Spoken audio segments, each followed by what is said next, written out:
안녕하십니까. 네, 오늘 잘 지내셨나요? 네, 어제에 이어서 그냥 그렇게 살다가 갈 거라고를 읽어주러 온, 네, 송주현입니다. 오늘도 이렇게 만나서 반갑고요.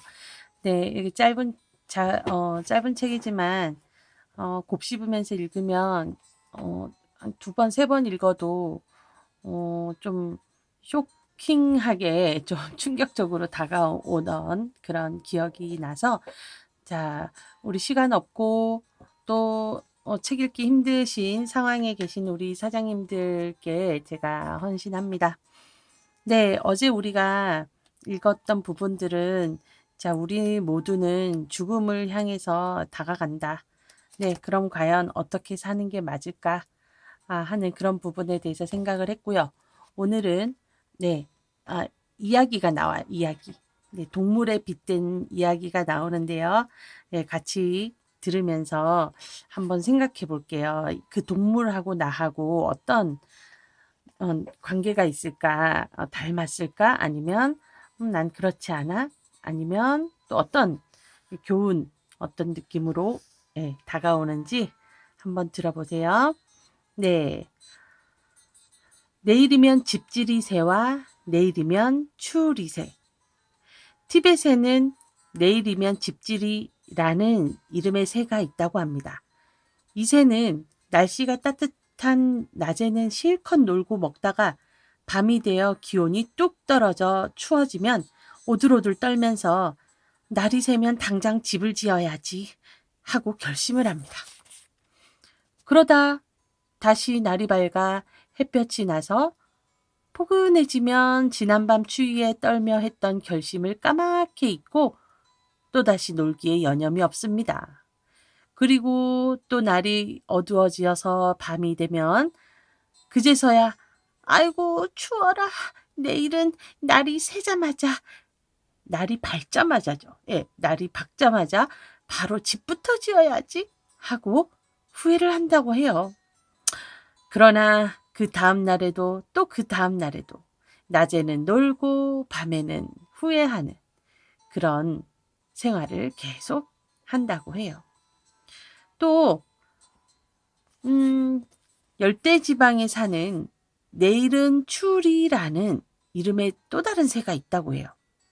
이 새는 따뜻한 지방에 사는데도 다른 새들이 모두 노느라 바쁜 대낮에 뜨거운 햇볕을 등지고 어쩌면 내일은 추울지도 몰라 걱정하며 집 짓는 일에만 몰두한다고 해요. 그렇게 걱정을 태산처럼 짊어지고 집만 짓느라 생을 즐기지도 못하고 여유 있게 보내지도 못한대요. 그런데 문제는 막상 밤이 되어도 집이 필요한 만큼 날씨가 추워지지 않는다는 거죠. 몇 차례의 헛수고에도 그래도 내일은 추울 줄도 몰라 라며 하루 종일 쓸모없는 집 짓기에 여념이 없습니다. 이 이야기는 머리에 온갖 걱정만이 꽉 차 있는 하지만 계획 없이 부지런만 떠는 사람들의 인생을 꼬집는 예화입니다.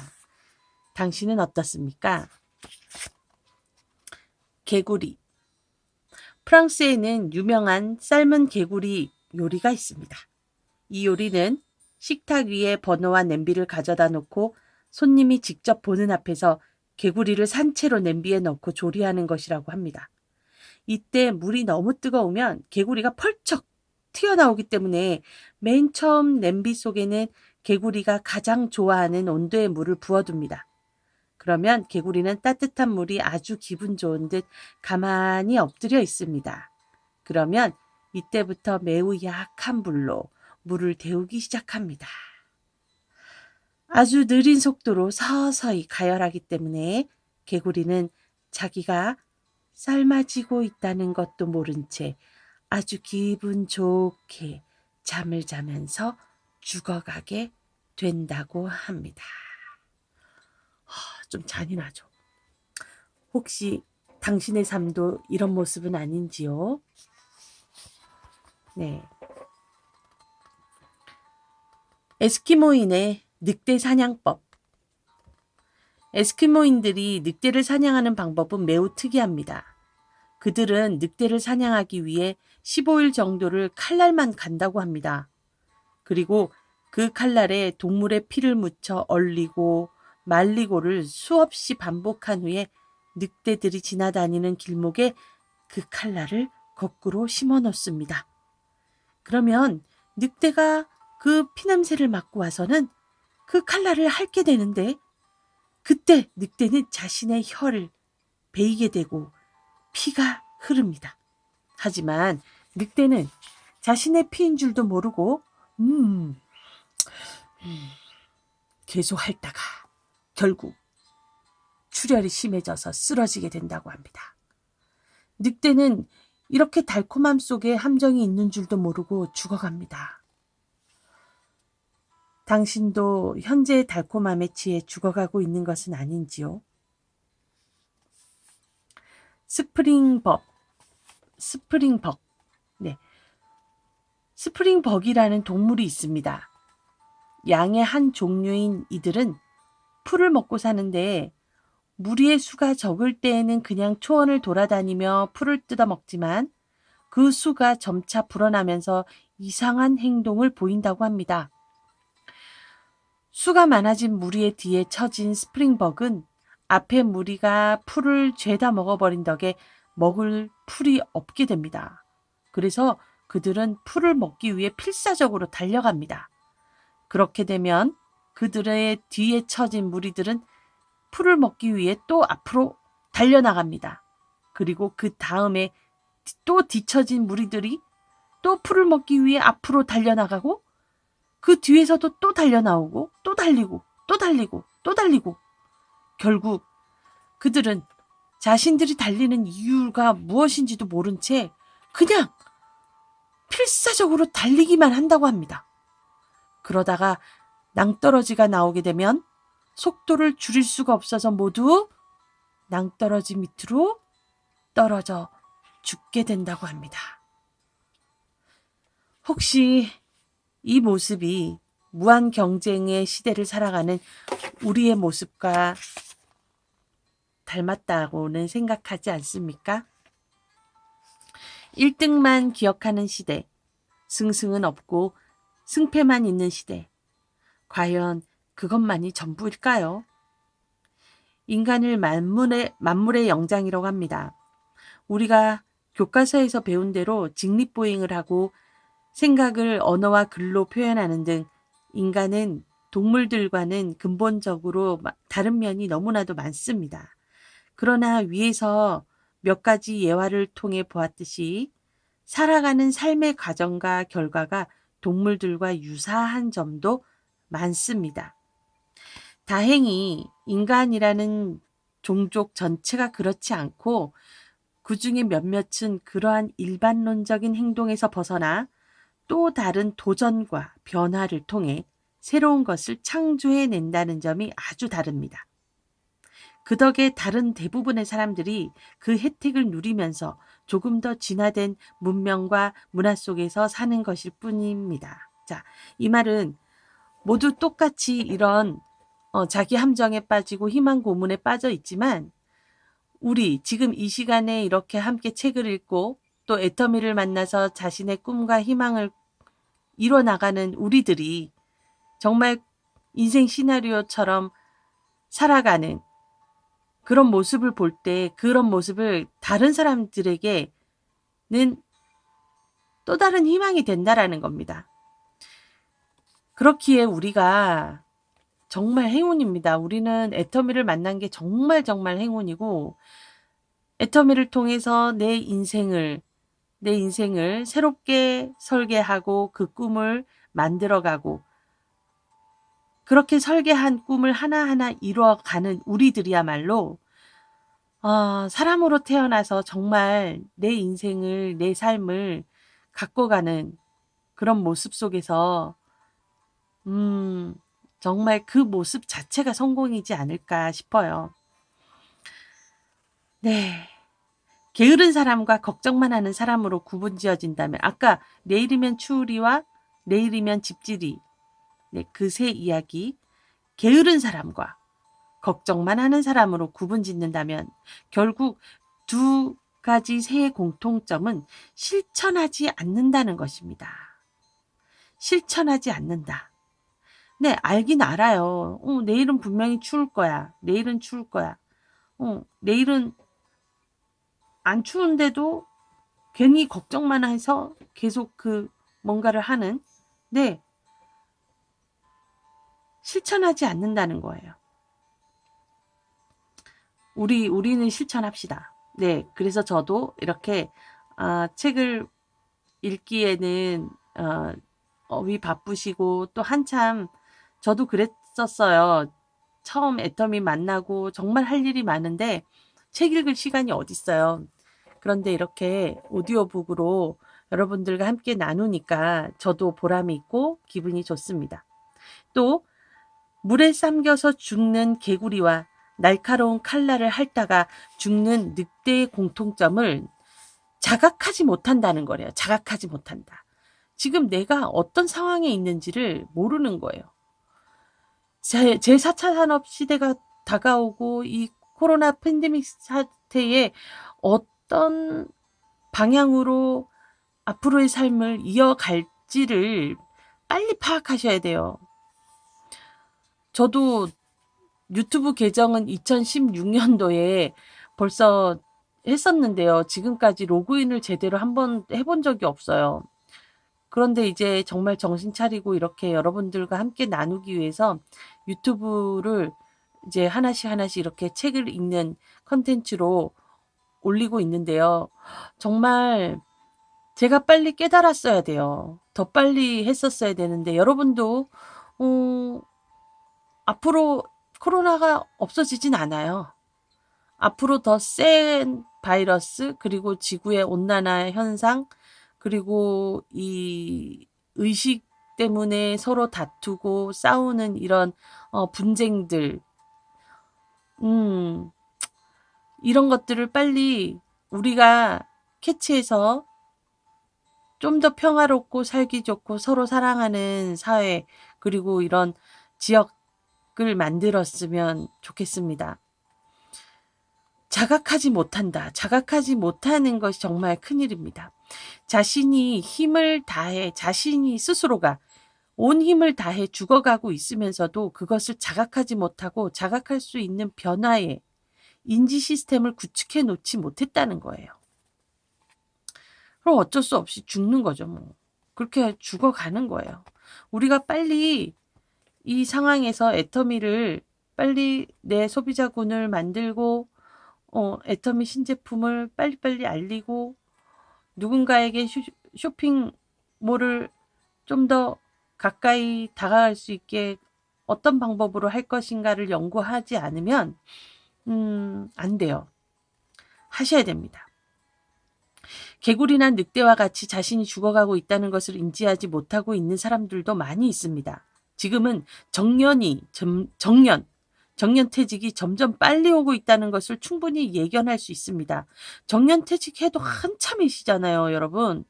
한참 일하실 수 있고 한참 열정이 끓어오르는 청춘이세요. 그런데 그때 일자리가 없어지는 거죠. 그럼에도 불구하고 그것은 먼 나라의 이야기인 듯 정년 후의 삶을 대비하지 않고 있는 사람들이 있다는 것입니다. 물론 모든 사람들이 조기 정년을 맞이하지는 않습니다. 그러나 대부분의 사람들은 점점 빨라지는 정년에 폭탄을 맞을 것은 모두 다 알고 있어요. 그래서 주도적으로 자신의 미래를 준비해야 합니다. 주도적으로 자신의 미래를 준비해야 합니다. 다른 사람과의 관계에 있어서 주도적인 위치에 설 수 있는 방법에는 두 가지가 있습니다. 하나는 경쟁해서 우월성을 확보하는 방법이고 또 하나는 스스로 주도적인 사람이 되는 것입니다. 자기 스스로 주도적이 된다는 것은 자기만의 방식으로 다른 사람을 의지하지 않고 살아가는 것입니다. 자기 스스로 주도적이 된다는 것은 자기만의 방식으로 다른 사람에게 의지하지 않고 살아가는 거예요. 대부분의 예술인들이 그렇고 가끔씩 독창적이고 역발상적인 모습과 행동으로 오히려 독자적 위치를 가지고 살아가는 사람들을 그렇다라고 볼 수 있습니다. 저는 나훈아 오빠가 그렇다 박한길 회장님이 그렇다. 그리고 애터미를 만난 우리들이 그렇다라고 생각합니다. 그러나 문제는 또다시 발생합니다. 결코 경쟁 방식을 통한 우월성 확보는 해결 방안이 될 수 없다는 것입니다. 네, 경쟁에서 1등을 했어요. 1등 했다고 해서 그래서 그것 자체가 해결 방안이 될 수 없다는 거죠. 스프링벅이라는 양을 통해 보았듯이 경쟁은 또 다른 경쟁을 낳습니다. 경쟁을 통한 삶이란 반드시 언제까지란 시한이 정해져 있어야 합니다. 그렇지 않고 죽는 순간까지 치열한 경쟁을 해야 한다면 그것이 얼마나 큰 스트레스가 될 것이며 실상 그것이 가능하긴 하겠습니까? 경쟁을 통한 승리가 행복과 승리감을 줄 수 있습니다. 아주 잠깐. 그러나 경쟁에서 낙오한 집단이 세력화하여 경쟁이 아닌 분쟁과 다툼이 되는 경우는 우리 역사 그리고 지금 우리 주변을 통해서 수없이 봐왔습니다. 그래서 애터미는 재심합력이라는 말이 있어요. 재심합력. 혼자 잘 살 수 없어요. 내가 잘 되려면 우리 파트너 사장님들이 잘 돼야 되고 파트너 사장님들이 잘 되려면 그 파트너 사장님들의 또 회원분들이 잘 돼야 돼요. 구조를 그렇게 만들어 놨어요. 애터미, 박한길 회장님이. 이게 얼마나 행복한 일이에요. 내가 잘 되려면은 친구를 도와야 되고 우리 옆집 아줌마를 도와줘야지 내가 잘 된다니까요. 신기하죠. 우리가 지금까지 그렇게 두려워만 하고 기피하고자 하는 그 죽음이 이 세상 어느 것보다 확실한 사실이라는 점을 이야기했습니다. 아울러 한정된 시간을 살아가는 우리가 어떤 삶의 방식으로 살아가야 하는가에 대한 선택도 시급한 문제라는 공감을 나름 제시해 보았습니다.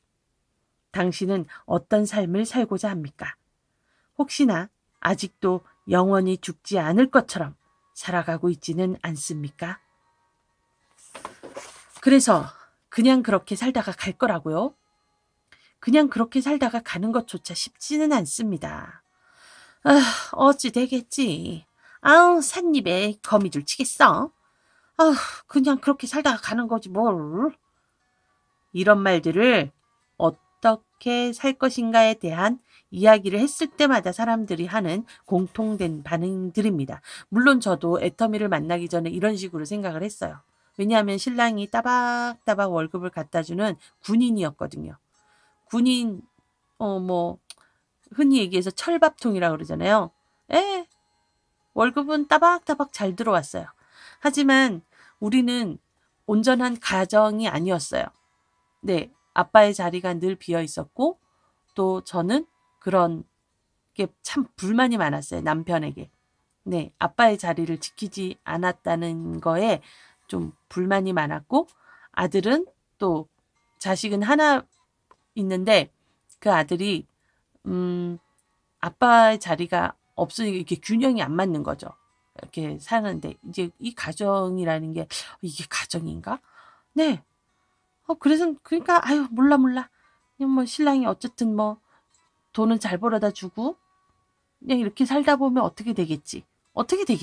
저는 좀 그런 생각을 하면서 그래 심심한데 뭐라도 해보자 하는 생각에 저는요 이것저것 문화센터 다니면서 자격증 따고 그래 있는 재주 썩히기 아까우니까 부업이나 하자. 신랑은 주업이고 제가 부업이죠. 네 그렇게 하면서 제 여가 시간을 보내고 그랬던 것 같아요. 자, 그러면 필자는 다시 한번 묻습니다. 그냥 그렇게 살다가 가는 것은 과연 쉬운 것인가? 그냥 그렇게 살다가 가는 것이 자신에게만 국한된 문제인가요? 그냥 나 자신만 그렇게 살다 가는 것이면 괜찮은데 중요한 건 이게 대대손손 가난과 대물림된다라는 거죠. 가난이 대물림된다. 참, 이 문제는 가슴 아픈 일입니다. 자, 이쯤 되면 듣는 사람이나 말하는 사람이나 혹은 이 글을 읽는 독자이거나 화가 날 만도 합니다. 그러나 그렇다 하더라도 할 수 없대요. 그냥 그렇게 살다가 가는 것이 쉽고 가능할 것 같으면 무슨 걱정이 있겠습니까? 그냥 그렇게 살다가 가는 것이 쉽지 않은 이유를 이제부터 알아본대요. 야, 그냥 그렇게 살다가 가는 게 그냥 그게 평범하다라고 생각했는데 그게 쉽지 않은 이유를 이 저자가 말해준다는 거예요. 자, 이 심각합니다. 야, 이쯤에서 물 한 잔 먹고 이제 시작을 해야겠죠.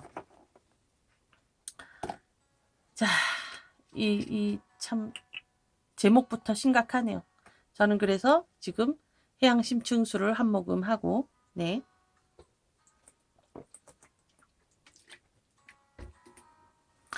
실업 심각합니다.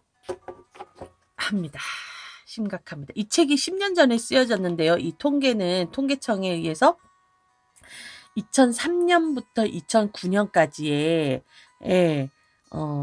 연도별 실업자 추이예요. 어쩌면 이렇게 참 우리 여기 백두대간처럼 쫙쫙 올라가고 있습니다. 그냥. 야, 그러면 지금 11년이 지난 지금 2020년에는 이 실업자 추이가 몇만 명이나 될까요? 지금 청년 실업도 힘들어요. 장년 실업도 힘들어요. 우리 주부들도 경력 단절이에요. 아무리 대학을 나오고 뭘 해도 취업이 안 되고 있습니다. 한때 점점 힘들어지고 있는 직장인들을 상징하는 신조어들이 유행했었습니다. 너무 많이 들어서 이미 우리 귀에 익숙한 5,6도, 4호정, 38선, 이제 이런 말들 안 쓰는데 그죠? 그런 말들입니다. 이런 신조어들의 공통점은 정년과 관계가 있다는 것입니다. 지금은 뭐라고 얘기하나요?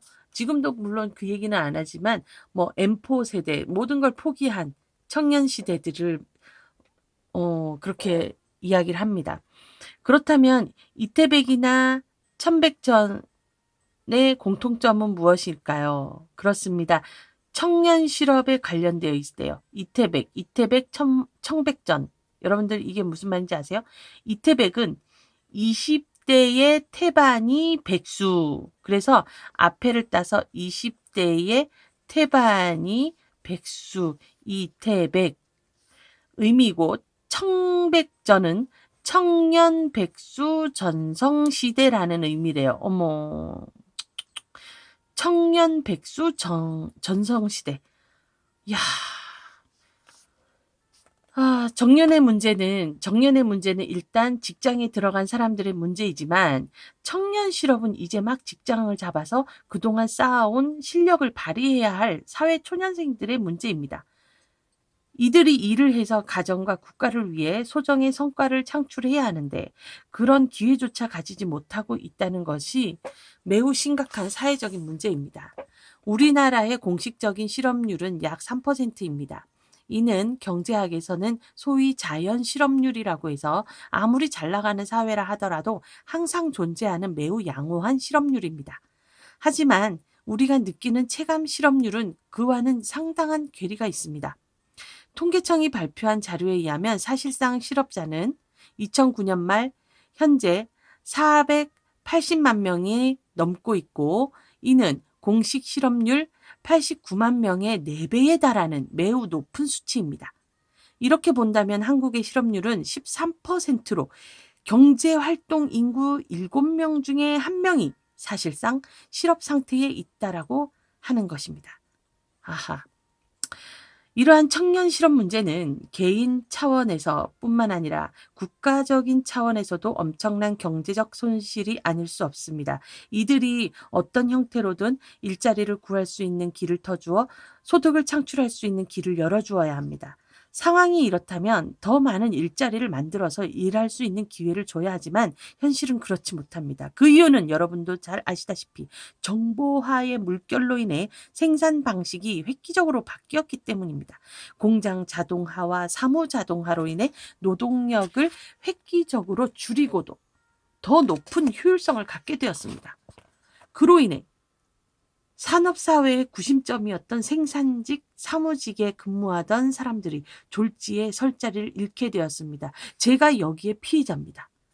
저는 애터미 만나기 전에 도서관 사서라는 자격증을 갖고 아기 낳기 전까지 일을 했는데, 아기를 어느 정도 키워놓고 다시 경력을 이용해서 다시 취업을 해보려고 했더니 더 이상 도서관 사서를 뽑지 않아요. 도서관 사서를 뽑지 않고 그냥 독서 지도사 뭐 요런 자격증만 있어도 할 수 있는 사서 도우미라는 자리를 뽑더라고요. 굳이 자격증이 없어도 돼요. 그러면 그분들은 그 자리는 사서한테 주던 월급의 절반만 주면 돼요. 야, 누가 사서를 뽑겠습니까? 돈 많이 주면서. 그쵸? 저는 그때 빨리빨리 정신 차렸어요. 아, 내가 딴 그 자격증이 이제 쓸모가 없구나. 자, 그래서 저는 시간 강사, 보따리 장사를 하게 됩니다. 그러다가 애터미를 만났죠.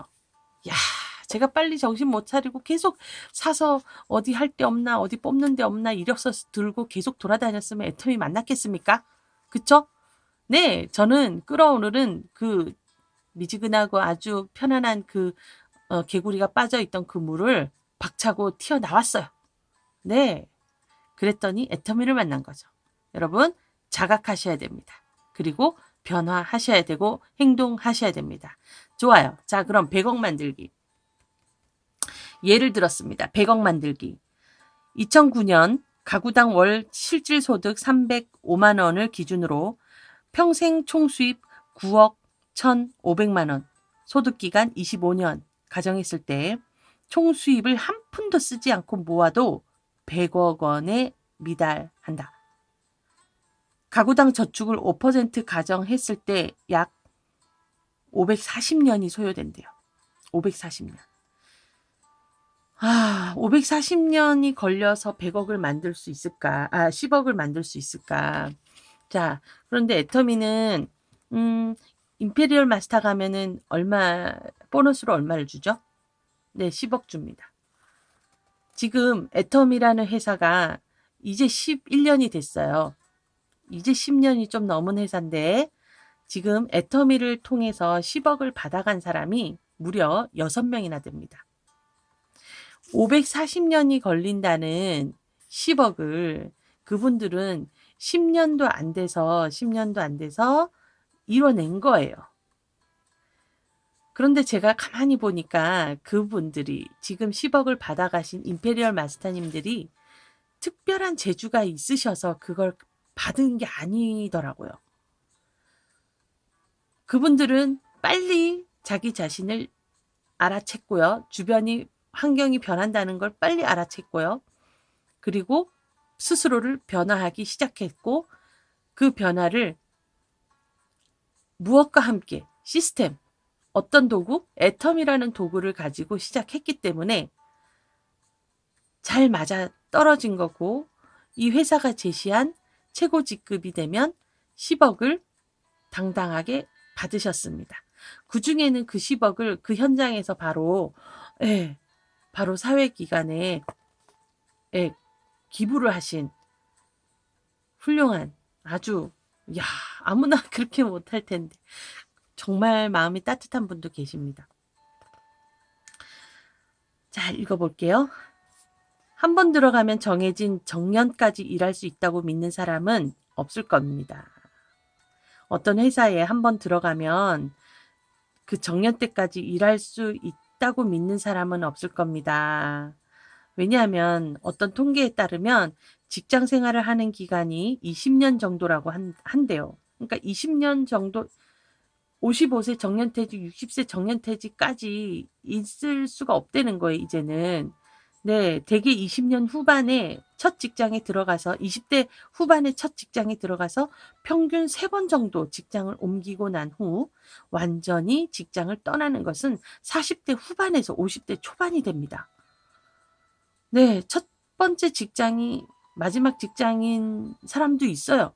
저희 남편은 19살 때 군인이 돼서 45살에 군인을 마쳤습니다.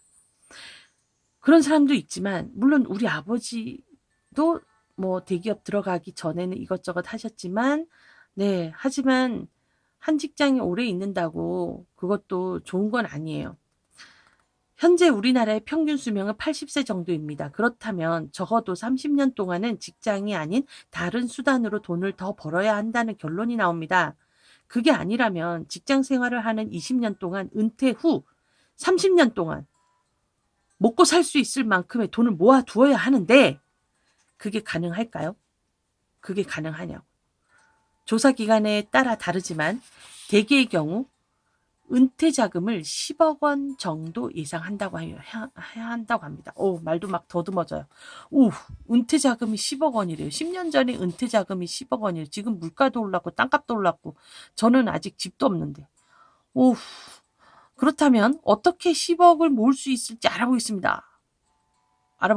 자, 소득 기간을 25년간이라고 가정하고 물가 상승률 5%라고 가정하면 약 26억 원을 모아야 현재 가치로 10억 원의 자산을 모을 수 있습니다. 이는 매년 1억 원 이상을 저축해야 가능한 액수이기 때문에 보통의 직장인에게는 먼 나라의 이야기일 수밖에 없습니다. 결국 우리가 가진 수단으로는 부자가 아닌 보통 수준의 노후 생활도 불가능하다라는 겁니다. 방법을 보완하거나 바꿔야 하지 않을까요? 방법을 보완하거나 바꿔야 하지 않을까요? 뭘 바꿔야 할까요? 이것은 선택이 대상이 아니라 반드시 해야 하는 필수입니다. 방법을 보완하거나 바꿔야 하는 게 필수입니다. 우리는 뭘 갖고 있죠? 도구를 갖고 있습니다. 어떤 도구죠? 네, 우리가 함께 지금 발을 담그고 있는 애텀이라는 도구 안에서 방법을 보완할 수도 있고 우리의 인생을 바꿀 수가 있습니다. 네. 와, 오늘 1장 여기까지 읽어봤습니다. 다음 시간은 조금 더 구체적인 이야기를 해요. 요거는 읽다 보면은 좀 마음이 좀 더 깝깝해지고 아, 정말 내가 이런 걸 모르고 살았었구나 하는 생각이 드실 거예요. 하지만 오늘 동물들의 이야기를 들어보면서 여러분들은 어떤 생각을 하셨어요? 어떤 생각 하셨나요? 네. 저는요, 2011년에 애터미를 가입하지 않았으면 어쩔 뻔했나라는 생각을 합니다. 왜 사람들은 기존의 고정관념에 빠져서 다단계를 하면 안 되고, 근데 지금도 그렇죠. 그렇기 때문에 우리에게는 기회가 있는 거예요. 아직 못 알아차린 사람들은 그냥 냅둬요. 괜찮아요. 그 사람은 그렇다 치고 우리부터 빨리 정신 차려서 우리부터 갑옷을 입고 더 단단한 정신에 수양을 하고 더 준비해서 아직도 정신 못 차리는 사람들을 위해서 우리가 더 공부하고 더 노력을 해야 합니다.